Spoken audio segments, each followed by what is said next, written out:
What's going on, Wizards? I'm Tony. I'm Devin. And we're Strictly Better MTG. We're coming to you with our green set review, and we're going to let Devin go ahead and kick that off. I get to do a thing? Awesome. Oh, yeah. All right. Okay. Well, let's go ahead and kick it off. Why not? Time's a wasting. We've got Green Warden of Murasa to start. I think I'm saying that right. Murasa. To start things off. And this is a card that there's been a lot of speculation about so far. Is this good or not?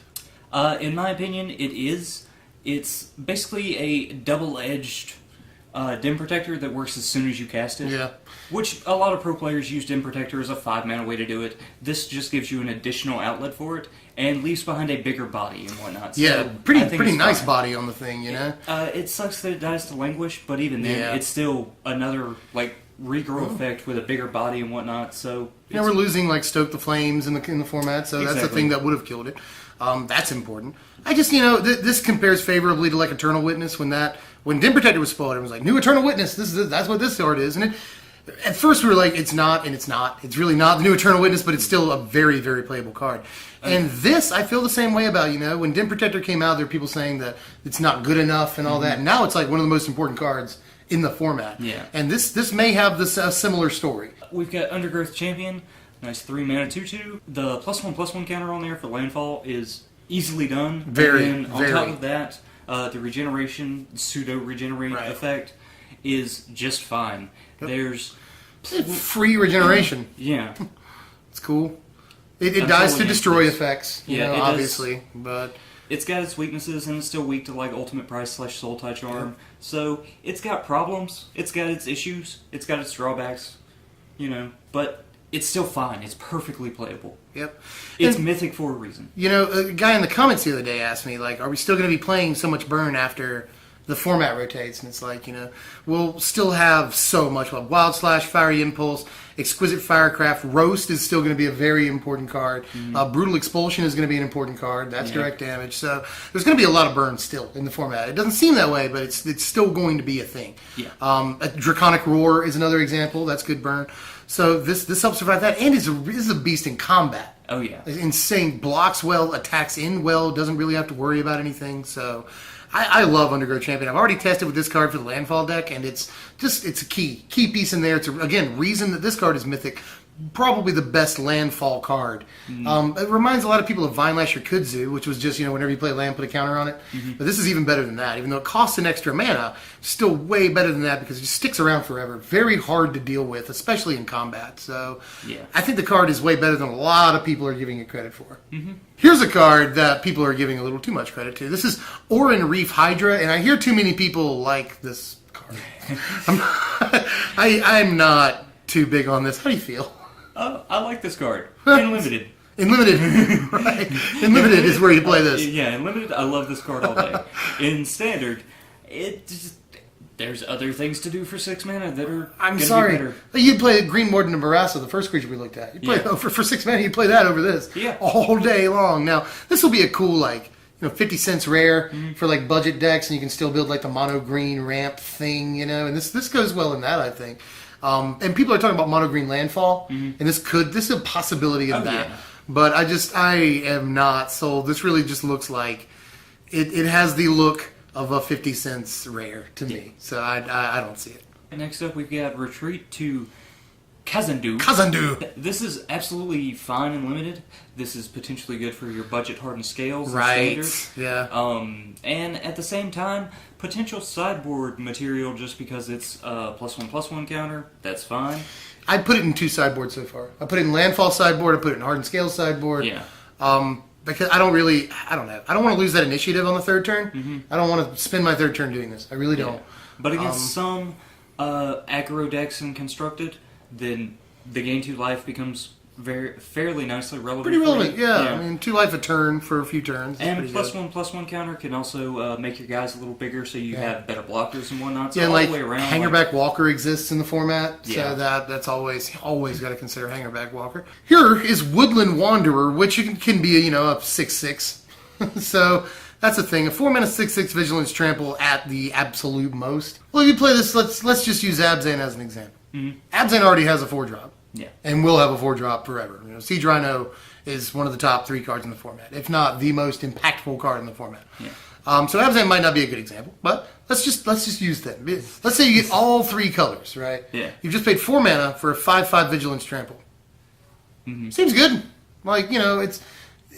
And that would beat Siege Rhino in combat. Fair enough. Right? So, and I'm just coming up with all this on the spot, because the whole time I've looked at this card, I'm like, this is not good. But it just occurred to me that in a 3-color deck, you have a 4-mana 5/5, with 2 abilities. Yeah.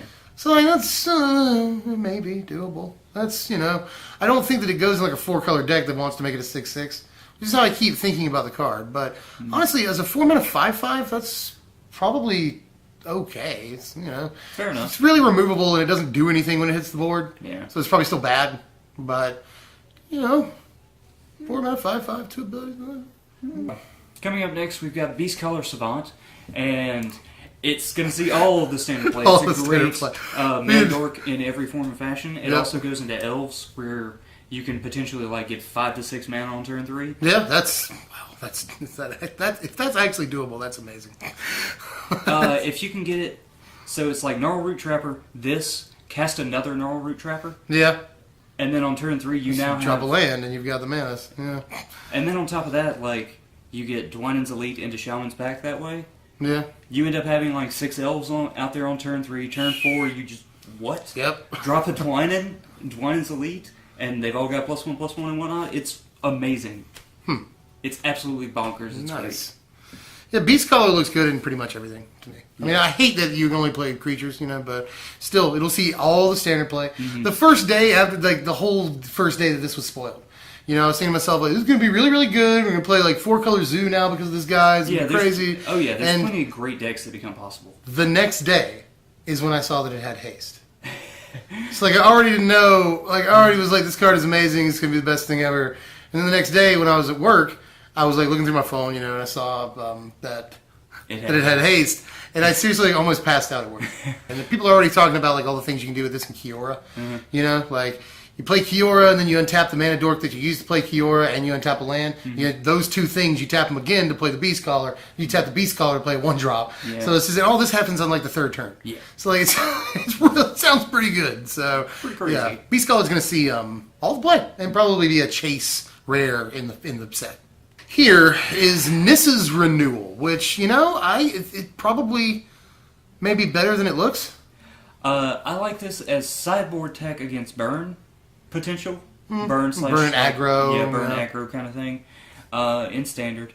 As far as limited, I absolutely love this because in limited Landfall and Eldrazi and whatnot, all the way around, it's just great. Yep. Also in standard, if Eldrazi does become a thing, they usually have a lot of quick mana generators and whatnot anyways. So being able to do this and get 3 actual lands out there is just bam. Yeah, 6 mana, you can generate that by turn 4 in some decks, 5 in a lot of decks. Yeah. Reliably the 5th turn. So when you untap on your 6th turn, you will have, 9 mana? 9 to... That's 9 to 10 mana before you even drop your land. You'll have 9 mana on your 6th turn. And you just negated a whole combat step or 2. Yeah. For the 7 life. So it puts you, to where you can play your huge Eldrazi that you want to play. The card looks okay to me, man. It's gotten a lot of flack or just people really haven't paid attention to it. Mm-hmm. But I think the card is probably fine. Yes. Not great. Probably fine. Next up, we've got Infused with the Elements. We're on to the Uncommons. Yep. And this one I'm okay with. I'm just okay with it, though. It's great that it's instant speed. I think that's the coolest thing about it, obviously. I think it's a great combat trick for green and limited. And it rewards you for however many colors you decide to play with it. Yeah. And it gives your big guy trample. So, yep. Or hell, even your little guy. If you can spend 3 mana on this, you cast one on 2/2. Yeah. You got a 5/5 trample now, so that seems fine. Yeah. But again, just only limited play. Period. I would say. Here's Mirasso Ranger, another card that is probably only going to get limited play, but it's a fine card in limited. I mean, it's not the biggest bomb or anything, but it's a consistent card that'll just get bigger throughout the course of the game. So, I hate that you have to pay mana for this.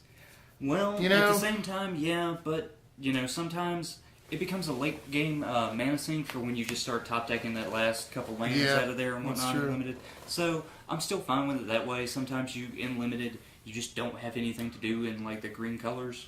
That happens sometimes. It's just like, especially in this set, where we're playing like so much stuff that's way above the normal curve. Like there's so many times, even in limited, like I want to play a card on my 5th turn. Yeah. I want to play a card on my 6th turn. You know, and it just seems like I'm going to miss some landfall triggers on this because, like on the 6th turn or the 5th turn, I want to play a 5-mana guy. Yeah. Even in limited. And I can't, very well play my land for the turn, activate this guy's landfall, and do anything else. Yeah. So I don't know. But he's, 4-mana 3/3s are usually pretty fine in limited. That's the sort of the bar, Yeah. So, and you can only get better than that. Exactly. Pretty good, probably. This it's Tony's turn. I'm gonna let him say it, but this is actually one of my sort of subversive picks for one of the best cards in the set. Actually, I think one of the best uncommons. There we go. In the set. Possibly for standard play. Go. All right, so we've got Jetty Offshoot. Jetty. And I see why Devin thinks that way. It's 1 green mana instead of 3. It's still going to be gain life for landfall. This is a mini Courser of Crufix. Yeah, that's what this is. It's a mini one that doesn't have the Courser upside of being able to plan and whatnot. Yeah. So that's not that bad. It's bad because we're losing Courser, but it's not that bad. It's something that we will still end up seeing use occasionally in something, I'm sure. Yeah, this doesn't all the way replace Courser, obviously. Yeah. But it comes into play on the first turn, where Courser had to come into play on the 2nd or 3rd turn. Yeah. We lose Elvish Mystic, so those tricks are gone forever. But Courser, we often with Elvish Mystic play on the 2nd turn. This we get to go ahead and play. It's still an early game speed bump in the way that Courser is. Still lets us sort of hold off against aggro with some incremental life gain advantage, just like Courser did. So, we lose the big main ability on Courser of Crufix, and we lose a point of toughness and 2 points of power. But is that worth, 2 mana? I think so, honestly, and I don't think it completely replaces Courser. It's not the creature Courser is. But I think it's neat that we got, a mini Courser of Crufix. And I think that in some decks, especially some budget sort of builds that want to get into the later turns, this is actually a very good card. Okay. Moving on, we've got Plated Crusher. Plated Crusher. And he's absolutely wonderful in limited. In limited, yeah. 7/6 trample hexproof for 7 mana in limited. Sign me up. Probably about where you want to be. It's just one of these at the very top of your curve. It's probably fine in limited. And again, in the budget mono green ramp deck, sort of it's probably fine at the top of your curve too. Hexproof is always good. Yeah, we've got Eldrazi that can potentially that could easily take its place at 7 mana. Eat it, Yeah, but at the same time, not everybody's going to be able to play the Eldrazi deck, so being able to have some of these there is still fine, still good. Yeah, in limited, this will often go up in combat against Eldrazi's. That's what it's there for. And it doesn't kill all of them, don't get me wrong. Matter of fact, it falls to quite a few of them. Yeah. But the hexproof sort of helps make up for that. Yeah. Up next is a reprint. We've got Sylvan Scrying, and the card is good. Yeah. The card is really good, especially in a format full of lands that are more or less spells. Yeah. And, man lands and stuff like that. Sylvan Scrying it's always going to be a good card, And it needed a reprint. It's like $5 right now, and people play it in Modern. Yeah. So it needed a reprint really bad. This version of it would probably be like $1, So it's going to help bring down that cost. Who wants to play $20 for a play set of, Sylvan Scrying? Because notice, as standard players, and we play some Modern, we care. Yeah. But as standard players, we see Sylvan Scrying, we're like, eh. Modern players love this card. They've got all the good lands. We've got some good lands in this format, making Sylvan Scrying good. But in the deck that really wants it, for 4-color control might play something like this. Might, maybe, but That's maybe not. Maybe. So, but ramp decks aren't going to play it. They don't care. Yeah. Landfall decks might play it, but they just have better options. Yeah. So I'm not really sure about its standard implication. I think it was printed mostly to bring the cost of the card down. Next up, we've got Tajuru Warcolor. And this thing's kind of lame. This is one of the elves I was running as the top end curve in the elf deck since I had so much mana production. Yeah. And it give you guys an overrun effect. That's kind of cool. Yeah, I just used it like an overrun spell for them. That after a Dwynen was awesome. Yeah, but it's got to be another ally. Well, when it enters the battlefield. Right, true. So you get the one-time sort of, all my dudes get +2/+2. That, and there's another one later on that does +1/+1 is an elf and an ally, and it's green and 5, so it's 6 mana. Okay. So it was something to just sort of keep that. I mean, all your going. elves like make mana. Yeah. You got to do something with it. You know, I can see doing that. I'm not convinced, especially since I don't even think that Abzan allies is going to be like a thing. I mean, it might be. I might be wrong, but you know, I just my view of Abzan is like, if you're going to build Abzan, just build Abzan. You know what I mean? So I don't know. It was the Mana Sources spoiler this year. Wedge, you're awesome. You know, good that you got another spoiler. Happy for you, but. Aside from that, I don't think the card is very noteworthy. Other than like a fellow YouTuber got to do a spoiler, but I don't think it's going to see any standard play or anything. So, this is a pet card of mine in this set. I think this card is actually really good. This is Rot Shambler, and Rot Shambler just looks awesome to me, especially in the right decks. You know, no, obviously our creatures are going to die. Our creatures are going to die regardless. But in decks with Sacrifice outlets, obviously we're playing Nantuko Husk in some decks, and a couple of other things. The 4-mana Eldrazi guy that sacrifice a creature, all that. Like he's good with that too. I mean, there's just so many outlets, and I think that's actually possibly maybe good in Modern. I don't know why. It just has the look of a thing that people will attempt to play in Modern. But I've talked a lot. How do you feel about this card? I don't know about Modern potential. Yeah, I'm not totally sure on that either. If it was a 2/2, it would have Modern potential.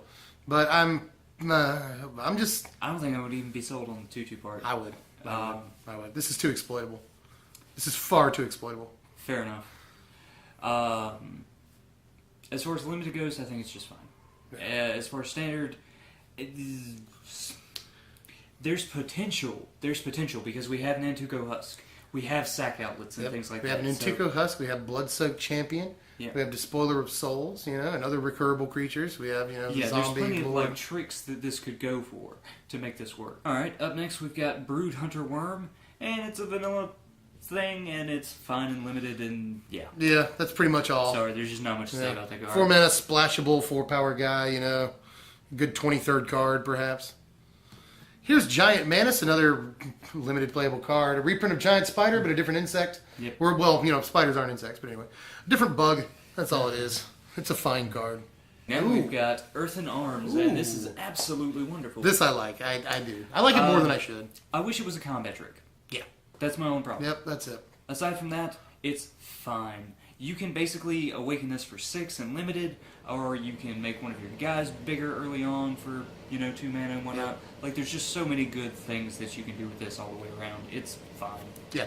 The card is, and again, something else that works really well with Hangerback Walker. Let me just say that, Yeah. You put 2 counters on him, and you get 2 more +1/+1 flyers, or 1/1 flyers when he eventually dies. Yeah. So it works really well with that. I'm not really sure about the constructed playability of the card, all in all, but in limited, I think it's really, really good. And we've got a lot of interaction in standard right now with +1/+1 counters. Obviously, hardened scales. Yeah. You get 3 counters instead of just 2. That's pretty cool, but. I played 2 of in the Hardened Scales deck, and it worked really, really well, especially, again, when we're playing Hangerback Walker. And there's also Servant of the Scale. We can target Servant with this, and then when Servant dies, then, we get to move all those counters. So it's got good interplay. Yeah. Ooh. All right. This is Lifespring Druid, and I went a little bit crazy when I first saw this because it's common. Yeah. This card's common. Like, even budget, we're known for budget decks, sort of. I mean, we do competitive decks; those are fun. But I really like building budget decks, and this is the card for the budget decks. Yep. We can finally reliably build like 3-color budget decks, which is really important. And I like everything about the card. I love that it has 2 power. They didn't have to do that. Somehow change shirts, the magic of the internet. Yep. I don't know how that happened. I just have this shirt on now. In any case, next is Natural Connection. Sort of the, it's a very important piece in the limited landfall deck. All day. Since it's instant speed at 3 mana, it's basically going to function like a combat trick for your green landfall decks and whatnot. Yeah. So it's got a lot of work behind it for a common. This and Swell of Growth, I think, are really good in that, like, things like fetch lands, if you have an Evolving Wilds out or something, like, it's obvious you have a combat trick for landfall, but this and, again, Swell of Growth are both cards that, like, they won't see it coming necessarily, but they'll have to play around it, too. Just in case, because this is common, you'd likely have one if you're playing a landfall deck. More than likely. Yeah. On top of that, if you show it off once, they've got to respect it after that. Yeah, that's true. Like if you play it one time, they have to the rest of the games you play, they have to kind of worry about it. Yeah. And we've all wanted, I think, this card for a long time. People are like Rampant Growth. They're like, it could be instant speed if you just added a mana to it, which they've pretty much done exactly that. So thanks, you finally did that after like 20 years of people wanting that. So thanks. Oran Reef Invoker. Oh, so I mean, Yeah. I get it in limited, but with the Eldrazi thing going on right now, just Well, I mean, it becomes like a 7/7. That can match up to some Eldrazi at to least. some of the more common Eldrazi. So it's not bad. But man, having to pay an extra 8 mana, like jeez. I will say this though, it's a bear. A 2-mana 2/2 with great upside later on in the game. It's a mana sink. Traditionally this looks good, and the format's going to be really slow. And I think this is meant specifically to combat Eldrazi. Yeah. So and it's even when you do pay the 8. Against a lot of Eldrazi, it's going to trade. Yeah. So, but it'll still take a guy out, and that's fairly important, especially for green. Green's not going to be able to do that. It doesn't really have much removal, especially in this setting. It's like one piece of removal, period. That's not like sideboard tech. Yeah. And so it needs, I think, a thing like this, especially at common. It's not bad. Yeah. Here's Reclaiming Vines. I think it's basically, is this exactly the same as Creeping Mold? Like, I can't remember at this point, but it's always been good. It's always been good. Yeah. Bust a non-creature thing. Of course, nowadays it's like non-creature, non-planeswalker thing, which is important. But it's always really good sideboard tech. Oh yeah, Artifact Enchantment Land. Like, there's plenty of great opportunities there all across the board. Like the land clause on it is even more important this time around. With man lands are going around. So, And Awaken. Yeah, Awakened. That's a good. I don't know why I didn't even think about that. Yeah, that's a good point. That's a hell of a good point, actually. So, again, if you have it, I don't know that I might not play it main deck, especially since there's like no artifacts in the format and hardly any really impactful enchantments, and save a couple. But it's just keep an eye out while you're playing, because this will be really good sideboard tech in limited. Speaking of sideboard tech in limited. Next up is Plummet, and it's a fine reprint. Yay, we get Plummet again. Yeah, how many times have they printed Plummet? Is it like the 400th time or so? We're getting up towards 4 digits. This is Tajuru Beastmaster, a card that is deceptively good. It's honestly the first time you read it, you're kind of underwhelmed, and you're like, wait a minute. Like, it's a warrior, it's an elf, and it's an ally. Yeah, 3 really relevant creature types. 5/5, 6 mana, not a bad body. Splashable, yeah. And +1/+1 for a nice sort of anthem. Yeah, effect. the anthem effect on it is really good, I think. Next up, we've got Swell of Growth, and this is a fine combat trick. Well, I love limited this and standard. Like, standard landfall combat trick is awesome. Yeah, definitely.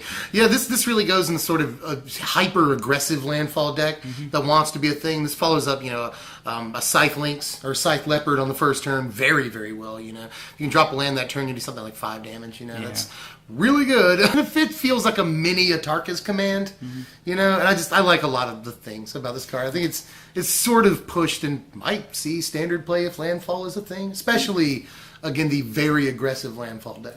This is Seek the Wilds, and I'm not actually too sure. I hate that the cards don't go into our graveyard. I'm so used to it being a looting kind of effect, but the same time, I also wish that it was creature and or land. Yeah. You can only get one or the other. If you get both, the card will be busted, I think. You get another Tajuru. Yay! Another elf and an ally, so 2 relevant things. Yeah. I don't think it's relevant in standard elves, though. No, not really. Why would it be? This is Territorial Baloth. He's back. He has always been good, and he will continue to be good in limited formats. He's awesome. Splashable, big body, gets huge. Yeah. Traditionally good green creature. Oh yeah, fine green common. Exactly. Yeah, especially for a common. That's good. Next up, we've got Snapping Gnarlid, and this guy is good enough. Good enough, He's good right? Enough. It's 2 mana, right 2 there. bear with some upside. Who usually end up being a 3/3. Yeah, in a way, he's like one of the best bears in the set. Yeah. So at least for limited. It basically ends up being like a 2 mana 3/3. 90% of the time, we'll say. Yeah. So. Yeah. Well, most turns. The first 3 turns after you play him. Yeah. He'll be a 3/3. 2 mana 3/3s are good. So, and with tricks, he gets big. Yeah, this is true. So. And he looks like he's about to tear something apart on the artwork, but I can't. He's sort of still cute a little bit. I don't know. I like him. Scythe Leopard is also one of my picks for maybe best art in the set. I really the beautiful art on this card. But that aside, that's not what we're here to talk about. This is a definite no matter what inclusion in landfall decks, and I think also makes like not even landfall decks better. A really good one drop in like a Stompy deck, a traditional just mono green beatdown. A very good card, I think. All day. We got this amazing enchantment called From Beyond, and alright, so it's not Bitter Blossom, but it's Bitter Blossom-esque. It's not Bitter Blossom. But it's more flexible than Bitter Blossom. And this is true. It is. We get some very nice things out of this. It's 4 mana, it's green. So, in a way, you can think of this as a green version of Bitter Blossom, not a... That costs twice as much as Bitter Blossom. Well, that's the problem. That's the main problem. That's the problem. But you get, mana after it each turn. Yeah. You get to search your library for your biggest Eldrazi or whatever Eldrazi you want, really, that to tutor sort of effect is start your chain. Tutor's so good. I've gone straight for the Conduit of Ruin a lot of times, yeah. and just, from there been able to follow up with anything and everything, because I just start getting mana production. Conduit will tutor up the other thing, Yeah. Use this to tutor. Conduit doing something. Tutor something else. So yeah. It's a cool little chain to be in. So, yeah. I hate how they designed Conduit where he can't, chain into himself. That would be busted if he could, but I want all the amazing stuff to happen to me. From Beyond, though, it's... what I was saying, how it's flexible is, of course, not only did they stick the tutor thing on there, which is just that's unbelievable that's on there. It gives you a jump blocker, and it also gives you mana acceleration at the same time. Exactly. Guaranteed every upkeep. So you can choose to have a chump blocker. You can choose to even get aggressive with it. Mm-hmm. It's better than what was the 3 mana thing that was in Commander that I've forgotten the name of, which people will tell us in the comments. But it made 0/1s. Yeah. It made 0/1s, and this makes 1/1s that sack for mana. That's so good. Also, with the Blood Artist in play, the Eldrazi Scions that this produced can then be sacked for just one damage. Yep, for damage, exactly. This is one of the premier, I think, Eldrazi Scion producing cards. And the game, you sort of count on the game going long, so it's not great against aggro, especially considering you do get chump blockers, but later in the game. I mean, the 4th turn is, and have to wait till the 5th turn, really, to get the blockers. That's a very long time, But even later in the game, though, I will say this. People say, this doesn't do anything to turn you play it. Well, later in the game, you can drop it and immediately tutor. So that's probably important. I like a lot about the card. And we do play 4 mana enchantments already. We play Outpost Siege. In this color, we play Frontier Siege. Yeah. Some decks do at least. So I could see this being a fine card. Yeah. This is Brood Monitor. And, when I first read the card, I was like, meh. But the more I read this, for limited play especially, I kind of really like it a lot, My only problem with it is it happens to be a 3/3 for... I mean, don't get me wrong, you're still getting 6. Yeah, and 3, it's that's sort of a 6 6 power thing for 6 mana. So it can also be looked at as a 3 mana 3/3. Yeah, because it generates 3 mana. That's something to consider. This is true. This is true. And I keep saying so much about this because I've been thinking about this card a lot. Yeah. But let's assume we don't have to sacrifice Eldrazi Scion tokens to play this. Mm-hmm. That means the next turn we'll untap with 9 possible mana. Yeah. In this format, 9 mana is what you need to cast pretty much everything except Ulamog and Desolation Twin. Yeah. So if you untap with this without losing any Scions or whatever, then you can play pretty much. You can play Void Winnower. That's so good, So I think it's a kind of an important card in Limited. And it makes 4 guys. In Limited, all day. In Limited, I'm a hardcore fan of this. And all the things I'm saying, though, are traditionally also good and constructed. Fair enough. It costs 6 mana. That's the prohibitive thing, and I understand that. But, all of these things are traditionally awesome, and, it makes 4 things. Yeah. So, even if you just, playing this with, impact trimmers, which is a stupid idea, but this still it's 4 damage, right? It's not bad. Leave it to Devin. He's going to build the Jund impact trimmers. The Jund impact trimmers with Eldrazi Scions that plays huge things. That sounds so exciting. It sounds really exciting. So, I mean, I don't know. Brood Monitor, I look at it too much. I've gotten to where I look at this card too much and dream. Next up, we've got Void Attendant, and a 3 mana 2/3 is going to be just fine. That's good and limited. And on top of that, value. His ability is just gravy. Yeah, that's fine value. If we can manage to do a couple of tricks by exiling cards. Oh yeah, I think it's cool. Completely fine in limited. If he was a common in limited, he would probably get broken. Maybe, yeah. I mean, multiples of him aren't great. They aren't great. You know what I mean? But it would be 3 mana 2/3 at common. Yeah, which we have seen, but with this kind of extra value on it, that would be pretty good. Yeah. But I don't know. I'm not sure. It does work. You don't want to have too many of these running around. You're right about that. Yeah. I really like how it has synergy with its own thing, like so much synergy with its own deck. Yeah. Because you're going to be wanting to put cards in exile early game with Ingest and with some of the spells that we can play, and then we can make Eldrazi Scions off of those later and play huge dudes. Exactly. Yeah. So there's a lot of good synergies all the way around. It's sort of it functions like an engine for that deck. You know. So I like the card. Both of our favorite cards in the entire. I was going to say one of our favorite commons. One of our favorite cards in the entire set. Blister Pod. All day.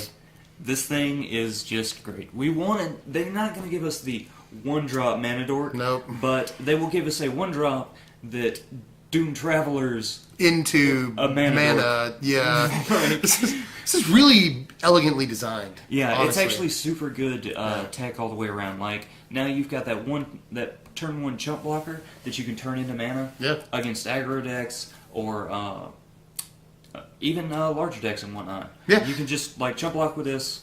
Get another chump blocker, Get another chump blocker or advance your mana, however you need to do it.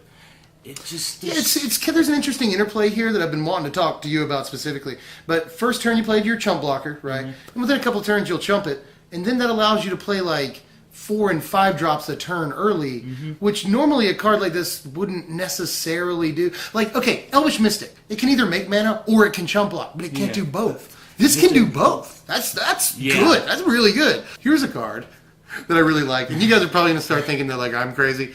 I'm trying to be fairly objective. Yeah, Tony's I don't know about this. But I have been testing this a little bit in Standard because I'm interested in it. I want to just show you the card before I keep babbling. This is called the Scions. And I am, remember, delirious because we're incredibly tired. We haven't slept at all this week. So just bear with me for a second, all right? 3 mana, 2 guys, all right? It's no Dragon Fodder and it's no Hordling Helpers. Yeah. But the tokens are better. They're in an interesting color to create those tokens, That's one thing. We can recast this with something like Jace, that's a possibility. We can Den Protector it back out of our graveyard. It makes mana. It technically only costs 1 mana. Now, if you could look at it that way. If you play it for 3 mana without having to do any kind of funky stuff like sacrifice tokens, the next turn, on your 4th turn, you'll untap with 5 mana, so you're up a turn. There's just a lot of really interesting things about this card, and it's flexible in that you can choose to either, against certain decks, block with both of them. Against certain decks, you'll sack both of them for the mana ramp. Against some decks, you'll split the difference, So this card's very, very flexible. And I've been thinking about it a lot. I keep babbling, and I'm sorry for that. There's a lot of green cards you can tell that, I am kind of off the deep end on. I'm really gone rogue here, and I don't know if maybe I need to be pulled back a little. But I'm really excited about some of these more so, understandably, than I probably should be. Tony, go. You'll have to excuse Evan from the rant and ramble. It's all the coffee. He's had 5 cups of coffee since I've been here. Jeez, dude, I've lived off of coffee and smoothies for the last 2 days. So, just forgive the man for the long, quick ramble. That was very fast. I tried to make it as fast as possible. I know this card doesn't matter to anybody but me. So. You're very right. It definitely is very flexible, and in Limited, this is perfectly fine. In Standard, this may end up seeing play as a 1 or 2 of in some crazy deck, but I don't see it. It would have to be a crazy deck. Yeah, if we're wrong, by all means, prove us wrong here. I want it to be good. I want this card to be good so bad. Yeah. Probably not. I'll be realistic here. I'll be realistic, but I don't think it. I think in Limited it's great. It's fine. Oh, in Limited, yes. But as far as constructively goes, that's what people said about Lingering Souls. This is true. So next up, we got Eyeless Watcher, and this one is... Eyeless Watcher's the best card. It's splashable, you get 3 guys for 4 mana. It's sort of on the same pace as the other Eldrazi creatures that, the green creatures that create tokens. I'm going to say this. In Limited, it is fine creature ramp and potential synergies with the Blood Artist guy because he makes Scion tokens and whatnot. Impact Trimmers! No, I'm just kidding. So in Limited, he's just fine. He's going to be a very flexible card that you can see do a lot of different things for you. Yeah, I like the flexibility of this. So, yeah, I like the card. I think it's fine. I think green's really interesting. Like, it's a color that can make chump blockers for itself and then also, like, finish by itself for the most part. If you're going to play a mono color in sealed, green is not a bad choice. Although, I wouldn't play a mono colored in sealed. Your pool's probably not going to work out that way. If it does, you're very lucky. But no, I like a lot of these green cards for their utility. Yeah. Next, I believe this is the last green card. This is Unnatural Aggression, and Tony really likes this card. I'm a fan too, and especially in limited, which is where Tony likes it too. But instant speed fight that's splashable and exiles the guy sounds good. I like it in standard too. Really? It's green removal, and it exiles the creature instead. So green creatures can now fight Hangerback Walkers and just have them exile them, not get tokens and whatnot. Like, you can't do that with Dramoka's command. That's a good point. Dramoka's command is used and everything. Green can exile Hangerback Walker. That's the thing. Along with opposing Deathmist Raptors and things like that. So, yeah, there's just so many good potential things to come from a green fight spell in Standard. Far be it for me to talk about conventional wisdom after the rant that I've just been on, but at the same time, conventional wisdom does dictate, blah, blah, we have to talk about that fight cards aren't great in Standard or constructed environments, because not only, you have to have an extra thing for it to work. You have to have a creature on the battlefield that has power higher or at their toughness at least. Yeah. And sometimes you'll still trade, and trading isn't ideal because you sort of just got 2 for 1 if you use a fight card. So, you have to be in a superior board position anyway for it to work. Now, I'm not saying strictly superior, but you have to have a creature that sort of outclasses one of their best guy already. Yeah. So I'm a little weird on fight cards, and always have been, but I did like Pit Fight. Didn't see a whole lot of Standard play, but it's a small amount. And this could be the same, especially, again, like you said, it exiles the thing, which is awesome. Well, that's all the green right there, you guys. We sort of, at least I did. Tony kept a good head on his shoulders, but I went off the deep end there at the end. I understand that. But let me know. I'm making an argument. I'm making a case for some cards. I want to know how you feel. But overall, I think green is an incredibly strong limited color. Just one of the top 2 or 3 colors. I'll just watch the pre-release primer video. I talk about this, but I think it's in sort of the top tier of colors in the set. Green looks really good to me. All day. I would definitely put green in my top 2. You think so? Yeah. Yeah, it's like either green or maybe black, but I think white is an incredible color in limited too. So. White is probably my other... Your other best? Yeah. White has the most solid removal, and it's got a lot of evasive dudes, Exactly. So white I think is really good too. So. Yeah. But anyway, that was green. Green is awesome, and Selesnya might be a good combination, So think about that. And Blue-White Skies, the last thing I'll say, Blue-White Skies is going to be really good. Oh, yeah. So, but anyway, that was green. Green. We're going to be back with the rest of the set reading. Yeah, we just got to do blue and white. Yep. Just got to do blue and white now, and we are done. But check in. We got the pre-release primer, and a couple of, deck techs have already gone up, so check out the channel. And if you haven't done it yet, subscribe. Do all the other things, like, share, comment. We want to know how dumb we are, so please comment, or how right we are. That's also good. That's nice. Like our videos, send us things, buy us presents. Yeah, that would be cool. All that. Vote for deck tech footage, whatnot, like testing footage. Would y'all rather see a updated Sultai Pact list? Ooh. Or green Eldrazi ramp? Oh, I wanted that. I want to see that one. That's my pick. Leave a vote down in the comments, and I will work on having that posted up within the next 2 to 3 days. Yep. Well, I'm pretty sure that's all we got for now, Wizards. As usual, thanks for watching. I'm Devin. And I'm Tony. We'll see you guys later.